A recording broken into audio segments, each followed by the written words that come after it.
আসসালামু আলাইকুম বন্ধুরা, আমি আজকে আপনাদেরকে দেখিয়ে দেব কিভাবে আমি মাত্র 200 টাকা দিয়ে 6 পিস সোনি কোম্পানির লিথিয়াম ব্যাটারি সেল সংগ্রহ করলাম। আর এখানে থাকা প্রতিটি ব্যাটারি ক্যাপাসিটি 2000 mAh করে। তো আপনিও চাইলে সেমভাবে এই ব্যাটারি সেলগুলো সংগ্রহ করতে পারবেন। তো ভিডিও শুরুর আগে একটাই রিকোয়েস্ট থাকবে, চ্যানেলে নতুন হয়ে থাকলে চ্যানেলটি সাবস্ক্রাইব করার জন্য, আর অলরেডি সাবস্ক্রাইব করে থাকলে অসংখ্য ধন্যবাদ। তো এটি হলো একটি 6 সেল পুরাতন ল্যাপটপ ব্যাটারি প্যাক। আর এই ব্যাটারি প্যাকটিকে আমি নিয়েছিলাম একটি ল্যাপটপ সার্ভিসিং সেন্টার থেকে মাত্র 200 টাকা দিয়ে। তো এখানে লেখা দেখতে পাচ্ছেন সেল মেড ইন জাপান এবং প্যাকেজ প্রসেস ইন চায়না। তো এই প্যাকটির ভিতরে জাপানিজ ব্যাটারি সেল আছে এবং এটি প্রস্তুত করা হয়েছে চায়নাতে। তো এখন আমরা এই ব্যাটারি প্যাকটিকে খুলবো, দেখব কয়টি ব্যাটারি সেল ভালো পাওয়া যায়। তো 6 সেল ব্যাটারি প্যাকগুলোতে নর্মালি 4টি সেল ভালো পাওয়া যায়, তবে কখনো কখনো সবগুলো সেল ভালো পাওয়া যেতে পারে। এখন যদি আমরা ব্যাটারি সেলগুলোর ভোল্ট পরিমাপ করি, তো দেখতে পাচ্ছেন এখানে থাকা প্রথম সেল থেকে আমরা পাচ্ছি 3.3 ভোল্ট এবং এই সেলটি থেকেও আমরা পাচ্ছি 3.27 ভোল্ট। তো এই সেলটিতেও আমরা সেম ভোল্ট পাচ্ছি। তো এখানে থাকা সবগুলো সেল থেকে আমরা প্রায় 3.3 ভোল্ট পেলাম। আর এগুলো কিন্তু ভালো মানের লিথিয়াম ব্যাটারি সেল।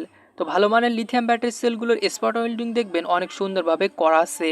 আর যেগুলো পরবর্তীতে চেঞ্জ করা থাকে বা 2 নম্বর, সেগুলোতে দেখবেন তার বা অন্য কিছু দিয়ে সোল্ডারিং করা আছে।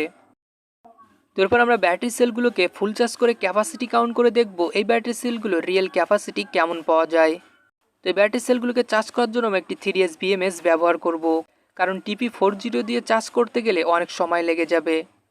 তো আমি এই BMSটি সংযুক্ত করে একটি 12 ভোল্টের চার্জার দিয়ে ব্যাটারি সেলগুলোকে ফুল চার্জ করে নিলাম। তো এখন দেখতে পাচ্ছেন এখানে আমরা পাচ্ছি 12.63 ভোল্ট। এরপর সবগুলো ব্যাটারি সেলকে খুলে ফেললাম। তো সোল্ডারিংয়ের সুবিধার্থে এর উপরে সামান্য পরিমাণে নিকেল স্ট্রিপ রেখে দিয়েছি। তো এরপর আমরা এই ব্যাটারি সেলগুলোর ক্যাপাসিটি পরিমাপ করব। ক্যাপাসিটি পরিমাপের জন্য ZB123 মডেলের এই মডিউলটিকে ব্যবহার করব। তো এই মডিউলটিকে কিভাবে ব্যবহার করবেন সে সম্পর্কে একটি বিস্তারিত ভিডিও আছে, চাইলে ভিডিওটি দেখে নিতে পারেন। তো এর পজিটিভের সাথে ব্যাটারির পজিটিভকে এবং নেগেটিভের সাথে ব্যাটারির নেগেটিভকে সংযুক্ত করে নিলাম।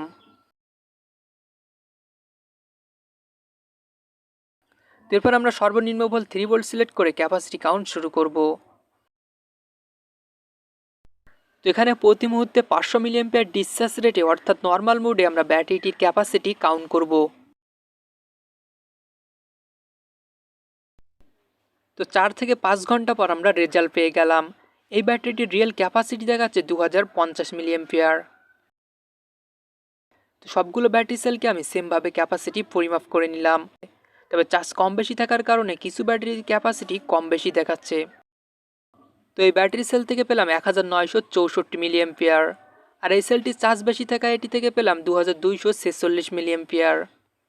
আর এই সেল থেকে পেলাম 2050 মিলিঅ্যাম্পিয়ার। আর এই সেল থেকে পেলাম 1954 মিলিঅ্যাম্পিয়ার। আর এই সেল থেকে পেলাম 2054 মিলিঅ্যাম্পিয়ার। আর এই সেল থেকে পেলাম 1968 মিলিঅ্যাম্পিয়ার। তো চার্জ কম বেশি থাকার কারণে ব্যাটারি ক্যাপাসিটি একটু কম বেশি হয়েছে, তবে সবগুলো ব্যাটারি সেল থেকে প্রায় 2000 মিলিঅ্যাম্পিয়ার ক্যাপাসিটি পাওয়া যাবে। তো এগুলো কিন্তু জাপানিজ সোনি কোম্পানির 18650 মডেলের হাই ক্যাপাসিটির লিথিয়াম ব্যাটারি সেল। তো মাত্র 200 টাকা পেয়ে গেলাম 6 পিস হাই ক্যাপাসিটির লিথিয়াম ব্যাটারি সেল। তো আপনিও চাইলে সেমভাবে ব্যাটারি সেলগুলো কালেক্ট করতে পারেন।